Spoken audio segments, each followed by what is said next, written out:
Welcome to the Trust Factor Radio, bringing you interviews and insights to unlock the power of the subconscious mind to create authority, credibility, and trust. With your host, the Authority Architect and best-selling author, Neil Howe. Hello and welcome to the show. This is your host, Neil Howe, and today my special guest is Dr. Terri Levine. And Dr. Levine is the founder of Heart-repreneur and is a business and executive coaching expert. She assists businesses worldwide with business growth, sales, and marketing, and she has more than 40 years of business experience, encompassing work with more than 5,000 business owners and entrepreneurs in a variety of industries. She is also the best-selling author of dozens of books. She has her own radio and TV show and is a keynote speaker. Terri has a passion for helping businesses to grow with her own personal experience gained while building multiple successful businesses from the ground up. She has created the Heart-repreneur cause, teaching business owners to do business heart to heart. Terri conducts training seminars, programs, and courses to help people develop business coaching skills. And through her processes, she loves helping entrepreneurs become more profitable and increase the bottom line. She is passionate about speaking to business owners about what tactics they can do to skyrocket their business. And with that, Dr. Terri, welcome to the show. Thank you so much for having me. I'm very glad to be here with you. Well, you have a vast array of experience over your 40 years growing businesses and helping people. And you have written dozens of books, like I just mentioned, but you have a new book that's coming out, which I really want to talk about, which is Conversion Equation, how to generate all the leads that you can handle. But before we get into that, give us a little bit of your background, what got you into this position and what drove that passion that really makes you love helping entrepreneurs. Thank you for asking. So this is my 8th multi-million-dollar business, and I'm really good at this one thing, which is business building, right? Like, I'm very myopic. I've been doing this for years. I tried my hand in corporate, and I was president of a national healthcare company here in the US. And while I was good at that, I really missed helping other businesses thrive. And so about 26 years ago, I left that behind, and I have now just focused on helping entrepreneurs around the world. It's my passion because I truly understand how to do it.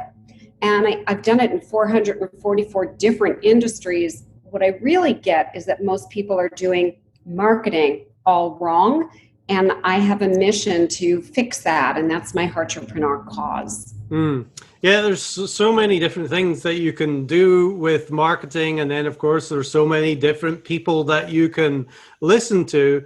But, what kind of people is it that you work with? Is it in that health industry? Do you still love that and have a passion? Or you just help people across all kinds of industries? So I do have a lot of clients in healthcare. I have a lot of physicians, chiropractors, dentists, dermatologists, naturopaths. And then I also have small business owners that own service businesses. So a coach, a consultant, a restaurant, a beauty salon. I'm not so good with widgets. That's not my thing.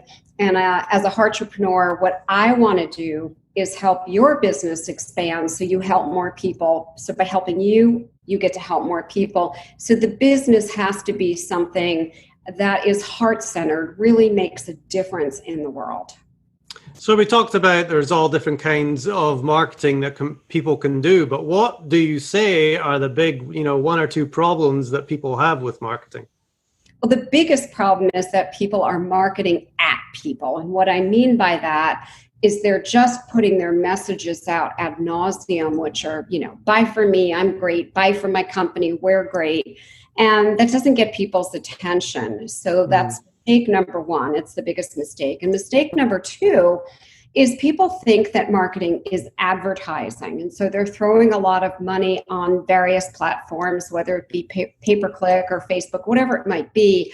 And mostly that's not doing anything and not bringing ideal prospects. So there is a formula, conversion equation, that actually is a solution. It's what works. It's how I developed all of my multi-million-dollar businesses and how my clients do the same thing. Hmm.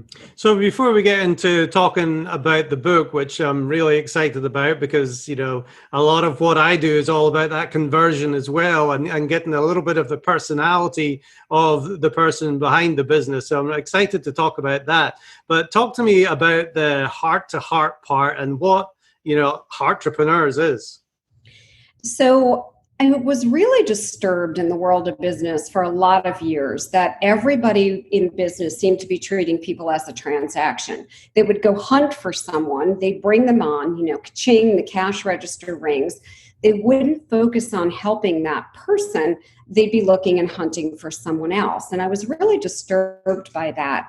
And I was writing a book for one of my publishers, and we were in New York having a meeting about that book. I had a contract for the book when in the middle of the meeting, he says, "Don't write me this book."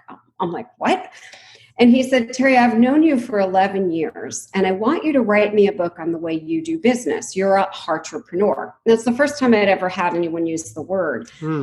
And I remember leaving there. I had to take a train back to Philadelphia. It's a couple of hours.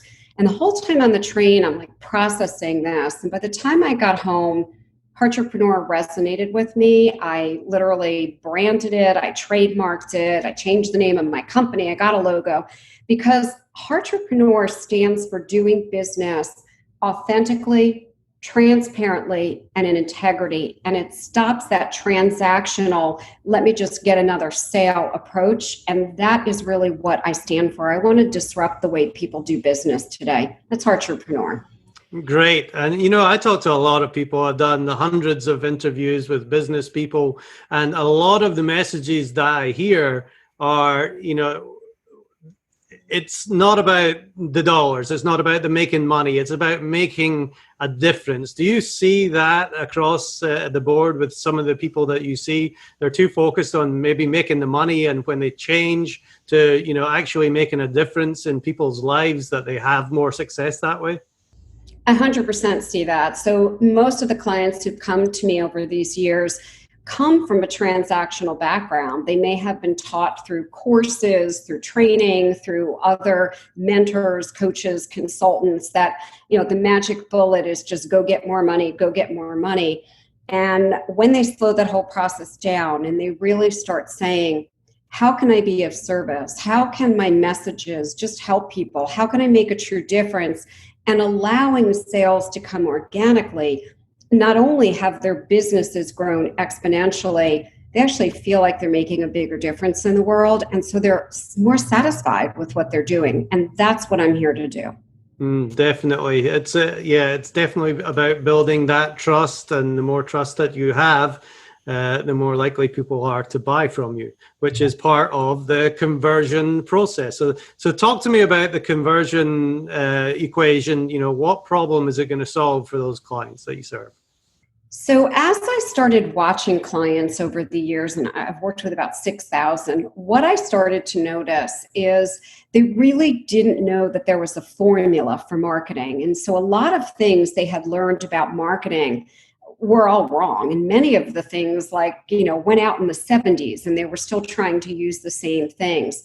And I said, look, I have a proven formula. I named it conversion equation. It's formulaic. It's based on 4 very simple principles. Some of it is psychology of understanding how people buy. It's very simple. The first step of the formula is you must interrupt. So people are busy, right? We're kind of in downtime. Our brains are doing habitual things, just like if you've ever driven home from somewhere and gone, I don't even remember the drive. That's when your brain is in downtime. It's just doing a habitual thing. So if it's scrolling on Facebook or if you're reading your Gmail and there's ads, your brain's in downtime. You're really not getting it.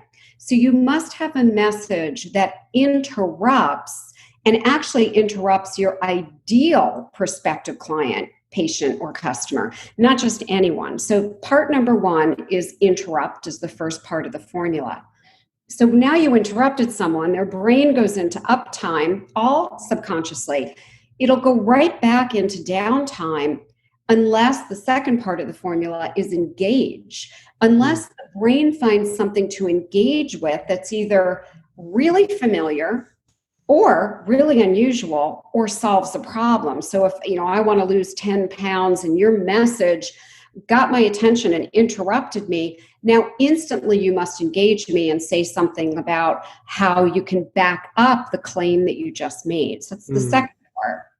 The third part, and this is a big one, is now you need to educate. And most people, Neil, miss this. They're instantly trying to promote something. Go buy my book, go opt in, get a consult. People don't want that. So instead, you're going to educate. You're going to create some value for me. You're going to help me. And then the fourth step is offer, and not offer something that's go buy this. Offer something no risk or low risk. Offer a consumer awareness guide, offer a training, offer a checklist, a template of high value, and begin to establish a relationship. Those are the four pieces to conversion equation. Yeah, so it is all about that relationship. And, I always come back to the old adage is people buy from people they know, like, and trust. But, like you said, when it's transactional, people don't go through that whole process of trying to develop some kind of relationship because it is harder and it might take longer to do that. But ultimately, these are the things that work and, get the results. So let's break them down a little bit more. Let's talk about the interrupt. What kind of message is, going to stand out and interrupt them and take them out of that stage that they're in where they're just, habitually going through life? So you need to address in one sentence, think of it like a headline, whether it's written, whether it's verbal, whether it's auditory, it doesn't really matter. It could be a video. You need to address their exact problem and show you have a solution. So if I wanted to help a woman between the ages of 25 and 35 look younger, my headline could be the actual proven way to get rid of wrinkles in 7 days or less. So if you're scrolling and you're not that target audience, you're not that interested. If this is your problem and you see a solution, your brain will go, oh, that's interesting. And so I instantly have interrupted you. Mm-hmm.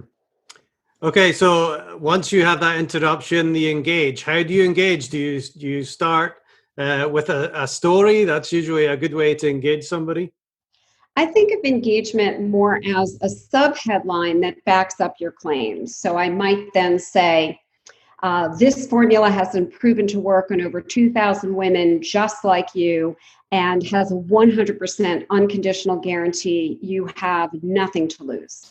So now I become curious, and the whole goal of to keep my brain in uptime, and I like to use curiosity there. So when you are creating these messages, is this, like copywriting? Is it just, whether it's a message on Facebook or Instagram or whether it's a website, is this what you help people do, is get these messages together so that they can use it to brand themselves? I do it literally to bring them sales. These messages will literally help you get sales. I have a brand new client. She's with me 16 days, and she went from 0 leads to 19 leads and 7 sales. Okay, just by using this. We use it in her email. We use it on her website. We use it on social media posts. We use it when she just did a lunchtime networking, and they asked, "What do you do?" And she used this. We use it in blog posts. We use it on radio shows. We use it in articles. It's used everywhere. So once you learn the conversion equation and you do it right, you just keep repeating it. And it works by what I call reverse marketing. The right people raise their hand and come to you. You don't have to hunt for them. They find you and they say, oh, what you have is interesting. I might want that. And could not have better prospects than those prospects. Definitely. It's better than chasing people down or cold calling or even spending money on ads. But let's talk about the latter too, because the messaging obviously is really important. And, I like to place a lot of emphasis myself on that, becoming the educator and the advocate for the success of your client. So talk to me about the education part. What kind of material or messages should they be putting out during that education phase? So the first thing I have every one of my client family members do is develop a consumer awareness guide. And I've got a template and they just kind of fill in their information. I'll give you an example of this. So I have a client, Chris, and Chris works with property managers of condos, and he has a proprietary cleaning process. So I helped him create a consumer awareness guide. It's called something like the 7 deadly mistakes you can make when hiring a cleaning company for your condo. So first of all, his target audience is very interested in this. They don't want to make those mistakes. Second of all, it really is informational. We go through the 7 mistakes that people commonly make that are a waste of their condo association's money and really don't make a difference. The end of the report is very simple. It simply says this report was brought to you by, and he lists the name of his company, where we specialize in, which are the opposite of those 7 mistakes. These are 7 things that you would want, and then gives a way to contact him to get a complimentary cleaning assessment, or sometimes he even gives away a free cleaning. So it's value with, and then I just wove in the no or low risk offer, which is the 4th part, just woven right into the consumer awareness guide. So obviously education is extremely important. And once you've shown that value to people, what kind of ratio is it that you put out education and then include an offer in there? Do you always have an offer after each piece of education, or not so many times? You always have a no or low risk offer, because otherwise I'm telling you something like this. I make great lasagna. It's fantastic. It's fabulous. It's so good. Let me tell you all about it. And then I walk away and you're like, wow, I would have loved to have tasted that. You have no way of raising your hand saying, I might want that. So you always give people a no or low risk offer. And this is a mistake I see. I was just looking in someone's Facebook post today. I don't know the woman. She's in another group with me. And she made this post about something she does that a lot of the women were commenting on in this particular female organization. And I could tell they're raising their hands, but you don't know they're raising their hands because you didn't give them a way to say me. And so I just private messaged her and said, I don't know if you know this, but just so far today, you literally have 16 interested people, but you didn't give them a way to try you on, no or low risk. You always give people that, or otherwise you're selfishly holding the secret lasagna recipe. And instead, without selling, you just say, if you want it, here it is. Does that make sense? Yeah, it does make a lot of sense, but I think that is a major problem that people have, is actually asking for the offer. Do you see that? I think that is a huge problem. And I'll tell you what I tell my client family members. This is how I got over that, because I had the same problem in my first business. I really did think about, if somebody traveled to my home and if they were tired and had a long journey, what do I do when I open the door? I typically say, can I get you something to drink, or can I get you something to eat, right? I just want to make them feel comfortable. If they say no, I don't overcome that objection. I don't take it personally. Maybe they're not thirsty or not hungry. I simply put my hand out and I say, would you like? And that's all. And if you don't ask people, would you like, and I'll be very blunt about this, you probably shouldn't own a business. You probably need to have a job, because people in business, their job is to market their business. You're not a chiropractor, you're not a coach, you're not an author. You're marketing books, you're marketing chiropractic, you're marketing consulting, coaching, whatever it is. So you have to be willing to make that offer. And again, I really believe if you have a product or service that can help and you're not offering it, in my view, you're actually being selfish. That's a good way to look at it. I have that same opinion. If you're not doing, first of all, I think you have to believe in what it is that you're doing. Whether you're a chiropractor, a doctor, a dentist, or whatever field that you might be in, you've got to believe in what it is that you're doing. And if you have that belief, then it is your duty to get that message out to as many people as possible, because ultimately, you're going to be helping them. You're going to be doing them a favor. And, if you're not, you're being selfish and you're holding your skills back. So I really like that. Let's talk about some of those people that you mentioned, the doctors, the chiropractors, these professionals that go to school, they're in there for 4, 5, 7 years, that they're taking all these courses to get skillful at whatever occupation it is that they do. But there's no marketing.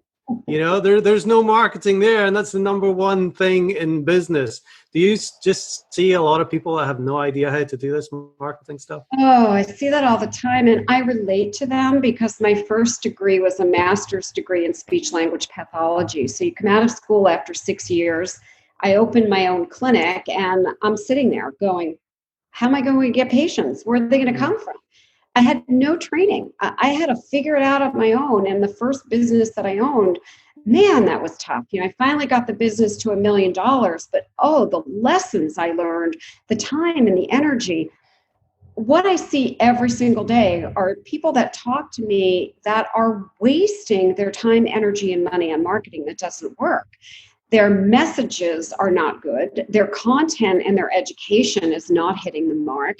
And they're either really inconsistent in what they're doing, or they spent a lot of money on something like Facebook ads or pay-per-click, and it didn't get results. And then they're scratching their head and they go, I thought Facebook ads worked. And I say, you know what? It doesn't necessarily mean they work. They work sometimes for some people, and they work with a lot of money behind them consistently. I have a certification, a master's certification in guerrilla marketing. Was trained under J. Conrad Levinson. So guerrilla marketing is all about not spending a dime on marketing and advertising. So I'm not a big fan of all these ads and all this. There's ways to do this like I do organically. If you learn the formula, if you just go out and haphazardly try to do it, that's why most people are failing. And no, they don't have training. I don't care what you're in. When I later got my PhD in clinical psychology, thank goodness I'd already established a lot of multi-million-dollar businesses and knew how to do it, because I asked the question once. So if people are starting their own clinic, how do they get business? The professor had no clue. They didn't know. It's not being taught. In the conversion equation, I really believe needs to be taught in college curriculum. Definitely. It would be nice. The whole build it and they will come doesn't work. People haven't figured that one out by now, I guess.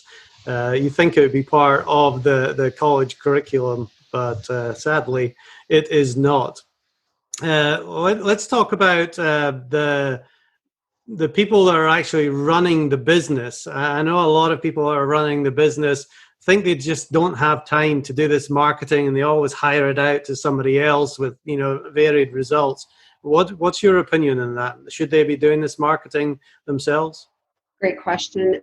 The number one function that I believe you have as a business owner is to do your own marketing. And listen, I was vice president of marketing for 2 very large national organizations, and I brought them a lot of business. The truth is, I got the founders to be involved in the marketing. They'd never done marketing before. They're like, no, I don't do that. I'm like, no, I'm going to need your voice. I'm going to need your face. I'm going to need you. You as a business owner, in particular, if you're a smaller business owner, you must do your marketing. You can't pass that off to someone. It's got to be your voice. And as you said earlier, people do business with people they know, like, and trust. We hear that all the time, but I really mean that. I have people raise their hand and join my programs just because they've watched my television show, they've seen me, because they see me on Facebook Live, and they get familiar enough with me that they're interested. If somebody else represented my company, they wouldn't be interested. This is a very critical point. When your business gets larger, so also pay attention to this, I work with very large Fortune 100 companies along the journey too. They're like, no, I'm the CEO, I don't do that. And my experience is they need to still have some involvement, because there is a tie to them, the mission, the vision, the strategy. So I believe that, number one, you always have to be marketing. And number two, marketing cannot be outsourced. Very good. Great advice. Now, what about those introverts that don't necessarily want to put themselves out there? What solutions do you have for them?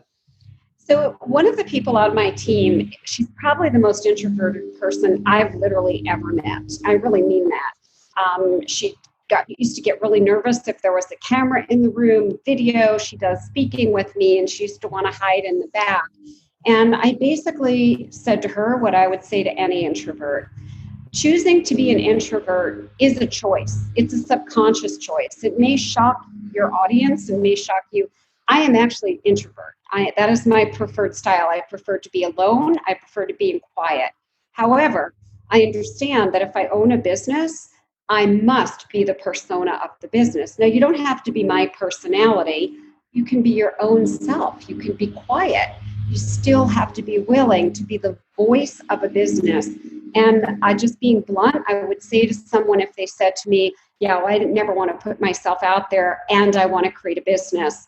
No, you probably need to have a job or have a business partner who is more extroverted. And again, I am a complete introvert who can force herself to be an extrovert when needed because I care a lot about getting my products and services to others and truly helping them and making a difference. And I can have a quiet mouth about that. I love it. And that's, it definitely comes across in all the content that I've seen about you and talking to you right now, that you definitely have that passion for just helping people out. So you've worked with, you said, close to 6,000 businesses now and really helping them develop that Heart-repreneur and conversation equation process in their businesses.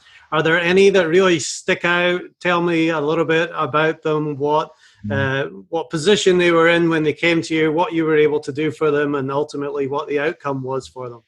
I'm going to give you, they come to me that kind of in this way, 3 very different ones. So the first one, her name is Redrick, and Mia came to me about 17 years ago. She came to one of my events. She said she had this business idea, but it had been shut down by every consultant, including SCORE here in the US, and she was told it was a bad idea. I listened to the idea and I said, I'm going to tell you very frankly, Mia, that's a multi-million-dollar idea. I can help you with it. And if I fail, I'll give you your money back. And instead, I'm going to take the idea and run with it because I know it's a winner. She trusted in me. I think the first year we got the business to about 100,000, the second year, 300, then it went to $1 million. And she's consistently doing millions every single year, literally, by following the conversion equation in everything she does. I'm going to give you another completely different example. So this gentleman, John, came to me. He was CEO of a pretty large national corporation and just feeling really burnt out. And he had this dream about being an executive leadership consultant. But he said, how do I do that part-time when I still work full-time? And I showed him in 2 hours a week how we could get the business started. We built a solid foundation. So in 4 months, he was able to quit. In 5 months, his business was doing about 600,000 and he was only working 20 hours a week. Wow. And then one last one, because this one's fresh on my mind and so exciting. So Jackie came to me. She's very young. She's in her 20s, right out of college. And she said, I don't want to get a traditional job. My parents think I'm nuts. I don't. I want to help young people like me look at how they can build a business. And she already built like a little business on Instagram. And so I said, you're going to be a business consultant. You're going to follow in my shoes, but you're going to be a business consultant to people in their early 20s. That's your niche. She, within, I think it was 6 weeks, did 68,000, 8 weeks, 128,000. I've lost track of her. She's able to buy a brand new house for her and her fiance, to plan this amazing wedding, which hopefully will happen soon with, this pandemic, who knows, even to come up with the honeymoon of her dreams. She has all that cash and she's really making a difference for the young people she's serving. Wow, I love it. I just love to hear those success stories. You make a major difference in people's businesses, but also people's lives. I mean, these kinds of things completely change people's lives. So getting connected with Terri is a great idea. Tell me about the conversion equation. How can people get a hold of that book? And also, how do you like people to connect with you if they want to find out more? Great. So I'm doing something unusual with this book. This is my 37th book. I'm an avid writer. And I had a publisher give me an offer for an advance on the book. And then I had a crowdfunding platform come to me and say, don't take the offer, let's crowdfund your book. So I'm doing something I've never done. I'm crowdfunding the book. And when you get a copy of the book, what happens is, number one, it's a charitable contribution. All the money goes to my foundation for children. So it's tax write-off for your business. That's number one. Number two, there's all kinds of bonuses. You get 10 books, there's crazy bonuses, 20, and it goes up from there. You get the books, tax deduction. You can either sell the books when you get them, so you make all your money back, or if you have a community of clients that you want to help in marketing and business and sales, friends, family, and organization, you could donate the books back. So the book is on a crowdfunding platform, which is called Publishizer. So it's publish, the word publish, and then IZER, publishizer.com/conversion-equation. And you'll see the bonuses. They're crazy. You can also connect with me. I'm very, very active on social media, primarily on Facebook and my group, Heart-repreneurs with Terri Levine, or through my website, which is heart-repreneur.com. Well, I'll make sure to leave all that information as well in the show notes for the show. But I really appreciate you being on with me and telling us about your journey and just how you've helped thousands and thousands of business people. And obviously, I encourage everybody to go out and search for Dr. Terri Levine and plug into her stuff, because it's really useful. You deliver a lot of very helpful free content, which just to consume that is going to help a lot of people. But if there's something that we haven't talked about today that you just want to leave us with, maybe the last piece of advice, what would that be, Terri? The last thing that I'd like to say is always be marketing, always. Most of your time as an entrepreneur is not to be working in your business, right? Michael Gerber said it best. You need to work on your business. And the biggest thing that you can do that has the biggest return on investment is knowing how to do marketing right. And that is what the conversion equation will teach you. Excellent. Well, I have ordered my copy. I look forward to reading it when it comes in. And everybody listening, make sure you go out and grab a copy as well. Dr. Terri Levine, thank you very much for being my guest on Trust Factor Radio today. Thank you. And to our listening audience, if you like what you hear, hit that like button and share, and we will see you next time on the show. You've been listening to the Trust Factor Radio with Neil Howe. To learn about the resources mentioned in the show and to listen to past episodes, go to thetrustfactorradio.com. To get a copy of the book, The Trust Factor, go to thetrustfactorbook.com. If you are ready to act now and build your authority, credibility, and trust, schedule a consultation with Neil at theauthorityarchitect.com.